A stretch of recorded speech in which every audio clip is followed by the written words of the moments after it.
کیا طاقت اب ایجاد سے نہیں بلکہ چپ سپلائی چین کے کنٹرول سے بنتی ہے؟ ہم اکثر ٹیکنالوجی کو ایجاد، تحقیق یا نئی مشینوں کے ذریعے دیکھتے ہیں، مگر اصل کھیل وہاں شروع ہوتا ہے جہاں ایجاد ختم اور سپلائی شروع ہوتی ہے۔ جدید دنیا میں طاقت اس ملک کے پاس نہیں رہتی جو صرف نئی ٹیکنالوجی بناتا ہے، بلکہ اس کے پاس منتقل ہوتی ہے جو اس ٹیکنالوجی کے سفر کو کنٹرول کرتا ہے۔ چپس اس نظام کا مرکز بن چکی ہے اور ان کی سپلائی چین ایک خاموش مگر فیصلہ کن ڈھانچہ بن چکی ہے جو طویل مدت میں عالمی طاقت کی سمت طے کرتا ہے۔ چپ سپلائی چین صرف صنعت ہے یا عالمی رسائی کا دروازہ؟ جب ایک چپ اپنے اندر ڈیزائن کے مرحلے سے نکلتی ہے تو اس کا سفر صرف ایک فیکٹری تک محدود نہیں رہتا بلکہ ایک پوری عالمی نظام سے گزرتا ہے۔ ڈیزائن ایک ملک میں تیار ہوتا ہے، اسے بنانے والی مشینری کسی اور جگہ سے آتی ہے، ہم مواد مختلف خطوں سے حاصل کیا جاتا ہے اور آخرکار اسمبلی ایک مصنوعات کی شکل میں یہ کسی تیسری یا چوتھے ملک میں مکمل ہوتی ہے۔ بظاہر یہ عمل عالمی تعاون کی مثال محسوس ہوتا ہے، مگر وقت کے ساتھ ہی تقسیم ایک پیچیدہ انحصاری ڈھانچے میں بدل جاتی ہے جہاں ہر ریاست سپلائی چین کی کسی نہ کسی حصے پر تکیہ کرنے لگتی ہے۔ جیسے ہی کسی ملک کی معیشت، دفاعی نظام، بینکنگ انفراسٹرکچر یا ڈیجیٹل سروسز محسوس سپلائر سے جڑ جاتی ہے، اس کی پالیسی سازی مکمل طور پر آزاد نہیں رہتی کیونکہ کسی ایک مرحلے میں رکاوٹ پوری نظام کو متاثر کر سکتی ہے۔ اس صورتحال میں طاقت براہ راست تصادم سے نہیں بلکہ رسائی کے اختیار سے ظاہر ہوتی ہے۔ جو فریق سپلائی جاری رکھنے یا روکنے کی صلاحیت رکھتا ہے وہ بغیر شور کے دوسرے ممالک کے فیصلوں پر اثر ڈال سکتا ہے۔ یوں وقت کے ساتھ عالمی طاقت کا توازن فوجی برتری سے ہٹ کر ٹیکنالوجی کی فراہمی کی نظم و ضبط پر منتقل ہونے لگتا ہے، جہاں اصل اثر اس کے پاس ہوتا ہے جو بہاؤ کو کنٹرول کرے۔ اگر سپلائی چند مقامات تک محدود ہو جائے تو کیا ہوتا ہے؟ چپ مینوفیکچرنگ اپنی نوعیت میں اتنی پیچیدہ، مہنگی اور تکنیکی مہارت کی محتاج ہے کہ ہر ملک اس میدان میں داخل نہیں ہو سکتا۔ وقت کے ساتھ سرمایہ، مہارت، تحقیق اور انفراسٹرکچر چند محسوس حصوں میں جمع ہوتے گئے، جس کے نتیجے میں عالمی پیداوار آہستہ آہستہ محدود جغرافیائی مراکز تک سمٹ گئی۔ ابتدا میں یہ ارتقاء صرف معاشی کارکردگی کا نتیجہ سمجھا گیا کیونکہ ایک ہی جگہ مہارت اور سپلائرز کی موجودگی لاگت کم اور رفتار تیز کرتی تھی، مگر جیسے جیسے دنیا کی صنعتیں، گاڑیاں، اسمارٹ فونز، دفاعی نظام اور ڈیجیٹل نیٹ ورکس انہیں چپس پر انحصار کرنے لگے، ویسے ویسے یہ معاشی سہولت ایک اسٹریٹجک کمزوری میں بدلنے لگی۔ اب کسی ایک خطے میں قدرتی آفت، سیاسی کشیدگی یا تجارتی تنازع پوری عالمی سپلائی کو متاثر کر سکتا ہے، جس سے فیکٹریاں رک سکتی ہے اور معیشتوں کی رفتار سست ہو سکتی ہے۔ اس مسلسل انحصار نے سپلائی چین کو صرف تجارت کا مسئلہ نہیں رہنے دیا بلکہ قومی سلامتی کے دائرے میں داخل کر دیا۔ دہائی کے دوران یہ حقیقت واضح ہونے لگتی ہے کہ طاقت صرف ٹیکنالوجی رکنے سے نہیں بلکہ اس جغرافیہ پر اثر رکھنے سے پیدا ہوتی ہے جہاں ٹیکنالوجی حقیقت میں بنتی ہے، اور یہ مقام خود اسٹریٹجک طاقت کی شکل اختیار کر لیتا ہے۔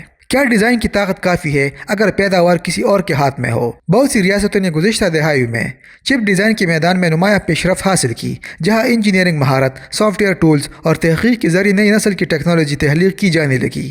ابتدا میں یہ سمجھا گیا کہ ڈیزائن میں برتری ہی اصل طاقت ہے کیونکہ نظریاتی سطح پر نئی ٹیکنالوجی وہی جنم لیتی ہے، مگر وقت کے ساتھ ایک اہم حقیقت سامنے آئی کہ ان ڈیزائنز کو حقیقت میں تبدیل کرنے کی صلاحیت چند محسوس فاؤنڈریز تک محدود ہے جہاں انتہائی جدید مشینری، سرمایہ اور مہارت موجود ہے۔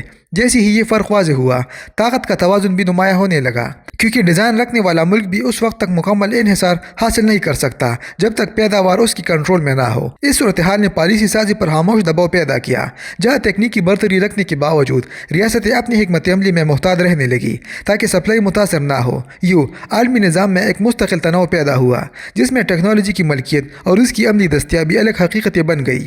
دہائی کے دوران وہ ریاستیں زیادہ اثر و رسوخ حاصل کرتی گئی جو پیداوار کے عمل کو سست یا تیز کرنے کی صلاحیت رکھتی تھی کیونکہ اصل طاقت ایجاد سے زیادہ اس کے نفاذ کے اختیار میں منتقل ہو چکی تھی۔ مشینری پر کنٹرول کیوں سپلائی چین کا سب سے خاموش ہتھیار ہے؟ چپ بنانے والی مشینی بظاہر صرف صنعتی آلات دکھائی دیتی ہے، مگر حقیقت میں یہ پوری ٹیکنالوجی سپلائی چین کا سب سے حساس اور فیصلہ کن حصہ ہے۔ ان مشینوں کی تیاری خود ایک انتہائی پیچیدہ عمل ہے جس میں درستگی، سافٹ ویئر کنٹرول، خاص مواد اور دہائیوں پر مشتمل تحقیق شامل ہوتی ہے۔ اسی لیے دنیا میں چند ہی کمپنیاں ایسی مشینری بنانے کی صلاحیت رکھتی ہے۔ وقت کے ساتھ یہ محدودیت ایک اسٹریٹجک حقیقت میں بدل گئی جہاں مشینری فراہم کرنے والے ممالک پوری چپ انڈسٹری کی رفتار پر پر بالواسطہ اثر ڈالنے لگے۔ اگر کسی ریاست کو جدید ترین مشینوں تک رسائی محدود کر دی جائے تو اس کی لیبارٹریوں میں تحقیق جاری رہ سکتی ہے، انجینئر نئے ڈیزائن بھی تیار کر سکتے ہیں، مگر عملی سطح پر اگلی نسل کی چپس تیار نہیں ہو پاتی۔ اس سے فوری اقتصادی بحران پیدا نہیں ہوتا، لیکن صنعت آہستہ آہستہ پرانی ٹیکنالوجی تک محدود ہونے لگتی ہے۔ چند سال بعد یہی فرق کارکردگی، رفتار اور عالمی مسابقت میں واضح خلا پیدا کر دیتا ہے۔ دہائیوں میں یہ خلا اتنا بڑھ سکتا ہے کہ پیچھے رہ جانے والی ریاست کے لیے دوبارہ برابری حاصل کرنا تقریباً ناممکن ہو جاتا ہے، اور یوں مشینری تک رسائی خود خاموش مگر مستقل طاقت میں تبدیل ہو جاتی ہے۔ سپلائی چین میں اعتماد کیوں طاقت کا حصہ بن جاتا ہے؟ چپ سپلائی چین کو اگر صرف فیکٹریوں، بندرگاہوں اور لاجسٹکس کے نظام کے طور پر دیکھا جائے تو تصویر ادھوری رہ جاتی ہے، کیونکہ اس کا اصل ستون اعتماد ہوتا ہے۔ جدید چپس صرف تجارتی مصنوعات نہیں بلکہ دفاعی نظام، مواصلاتی نیٹ ورکس اور قومی ڈیٹا انفراسٹرکچر کا حصہ ہوتی ہے۔ اس لیے ممالک یہ ٹیکنالوجی ہر شراکت دار کے ساتھ شیئر نہیں کرتے، بلکہ انہی ریاستوں کے ساتھ تعاون بڑھاتے ہیں جن کی سیاسی ارادوں اور اسٹریٹجک سمت پر انہیں یقین ہو۔ جب عالمی سیاست میں کشیدگی بڑھتی ہے یا ریاستوں کے درمیان اعتماد کمزور ہونے لگتا ہے تو یہ سپلائی چین آہستہ آہستہ اپنی شکل بدلنا شروع کر دیتی ہے۔ کمپنیاں نئے سپلائر تلاش کرتی ہے، حکومتیں متبادل پیداواری مراکز بنانے میں سرمایہ لگاتی ہے، اور حساس ٹیکنالوجی محسوس حلقوں تک محدود ہونے لگتی ہے۔ یہ تبدیلی فوری نظر نہیں آتی، کیونکہ فیکٹریاں راتوں رات منتقل نہیں ہوتی، مگر برسوں کے دوران پیداوار کا جغرافیہ بدلنے لگتا ہے۔ نتیجتاً عالمی اتحاد بھی صرف سیاسی بیانات سے نہیں بلکہ ٹیکنالوجی کے بہاؤ کے مطابق تشکیل پاتے ہیں، جہاں وہ ممالک ایک دوسرے کے قریب آ جاتے ہیں جو سپلائی چین میں ایک دوسرے پر اعتماد کر سکتے ہیں، اور یوں اعتماد خود طاقت کے توازن کا حصہ بن جاتا ہے۔ کیا خود کفالت واقعی سپلائی چین کے دباؤ کو ختم کر سکتی ہے؟ کئی ریاستیں یہ سمجھ کر مکمل خود انحصاری کی طرف بڑھتی ہے کہ اگر چپ سپلائی چین کے ہر مرحلے کو اپنے اندر منتقل کر لیا جائے تو بیرونی دباؤ ختم ہو جائے گا، مگر عملی طور پر یہ راستہ غیر معمولی پیچیدگی سے بھرا ہوتا ہے۔ چپ انڈسٹری صرف ایک فیکٹری کا نام نہیں بلکہ ہزاروں محسوس پرزوں، chemicals, software tools, machinery اور تربیت یافتہ انسانی مہارتوں کا مجموعہ ہے جنہیں ایک ہی ملک میں تیار کرنا بے حد مہنگا اور دہائیوں پر محیط عمل بن جاتا ہے۔ جیسی ہی ریاست اس سمت میں وسائل جونگتی ہے، سرمایہ طویل مدت کی منصوبوں میں بند ہو جاتا ہے، صنعتی رفتار سست پڑنے لگتی ہے اور عالمی مارکیٹ کی تیز رفتار جدت سے فاصلہ بڑھنے لگتا ہے۔ اس دوران دوسری ریاستیں عالمی نیٹ ورک کے ساتھ جڑی رہ کر نئی ٹیکنالوجی تک جلد رسائی حاصل کرتی رہتی ہے، جس سے مقابلہ مزید مشکل ہو جاتا ہے۔ نتیجتاً مکمل خود کفالت اکثر متوقع طاقت پیدا نہیں کر پاتی بلکہ ترقی کی رفتار کو محدود کر دیتی ہے۔ اس کے برعکس وہ ریاستیں جو سپلائی چین میں جزوی انضمام برقرار رکھتی ہے، مختلف شراکت داروں کے درمیان توازن قائم کر کے زیادہ لچک حاصل کر لیتی ہے، اور یہی لچک طویل مدت میں انہیں بدلتے عالمی دباؤ کے مطابق خود کو ڈالنے کی صلاحیت دیتی ہے۔ وقت کے ساتھ سپلائی چین عالمی نظم کو کیسے بدل دیتی ہے؟ ابتدا میں چپ سپلائی چین صرف عالمی تجارت کی ایک مؤثر شکل محسوس ہوتی ہے، جہاں ممالک اپنی مہارت کے مطابق مختلف مراحل سنبھال کر لاگت کم اور پیداوار تیز کرتے ہیں۔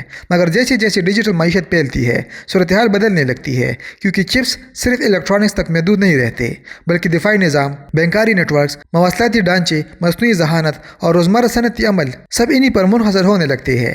اس بڑھتے ہوئے انحصار کے ساتھ سپلائی چین ایک تجارتی سہولت سے نکل کر عالمی نظم کا بنیادی ڈھانچہ بن جاتی ہے۔ اب مسئلہ صرف یہ نہیں رہتا کہ کون ٹیکنالوجی بنا رہا ہے، بلکہ یہ اہم ہو جاتا ہے کہ کون اس کی فراہمی کی رفتار طے کر رہا ہے، کس کو پہلے رسائی ملتی ہے اور اپ گریڈ کس وقت ممکن ہوتا ہے۔ جب کسی ریاست یا کمپنی کے پاس یہ اختیار آ جائے تو وہ براہ راست تصادم کے بغیر بھی دوسروں کی صنعتی رفتار پر اثر ڈال سکتی ہے۔ یہ دباؤ فوری بحران کی شکل اختیار نہیں کرتا، مگر برسوں میں ترقی کی رفتار کے درمیان فرق پیدا کر دیتا ہے۔ دہائی بعد طاقت کی تعریف خاموشی سے بدل جاتی ہے، جہاں برتری اس کے پاس ہوتی ہے جو خود آگے بڑھنے کے ساتھ ساتھ دوسروں کی پیش رفت کو تیز یا سست کرنے کی صلاحیت بھی رکھتا ہو۔ اب نتیجہ سمجھتے ہیں، ٹیکنالوجی کی دنیا میں اصل مقابلہ اس لمحے پر ختم نہیں ہوتا جب کوئی نئی ایجاد سامنے آتی ہے، بلکہ حقیقت میں وہی سے ایک نیا مرحلہ شروع ہوتا ہے جہاں ایجاد کو عالمی سطح پر پہنچانے کا عمل طاقت کا تعین کرنے لگتا ہے۔ چپ سپلائی چین نے اسی حقیقت کو نمایاں کیا ہے کہ برتری صرف نئی ٹیکنالوجی بنانے میں نہیں بلکہ اس کے بہاؤ کو منظم کرنے میں پوشیدہ ہوتی ہے۔ ایک ڈیزائن یا تحقیق لیبارٹری میں جنم لے سکتی ہے، مگر جب تک وہ محسوس فیکٹریوں، مشینری، مواد اور عالمی تقسیم کے مراحل سے گزر کر مصنوعات میں تبدیل نہ ہو، اس کی عملی اہمیت محدود رہتی ہے۔ یہی وہ مقام ہے جہاں طاقت نظر آنے والی ایجاد سے نکل کر نظر نہ آنے والی کنٹرول میں منتقل ہو جاتی ہے۔ جو ریاست یا نظام اس سپلائی کے راستوں، رفتار اور ترجیحات کو ترتیب دینے کی صلاحیت رکھتے ہیں، وہ بغیر کسی براہ راست دباؤ کے عالمی ترقی کی سمت پر اثر انداز ہونے لگتے ہیں۔ اس عمل میں پابندیاں یا تنازعات ہمیشہ ضروری نہیں ہوتی، صرف رسائی کے وقت میں معمولی تبدیلی بھی صنعتی رفتار کو بدل سکتی ہے۔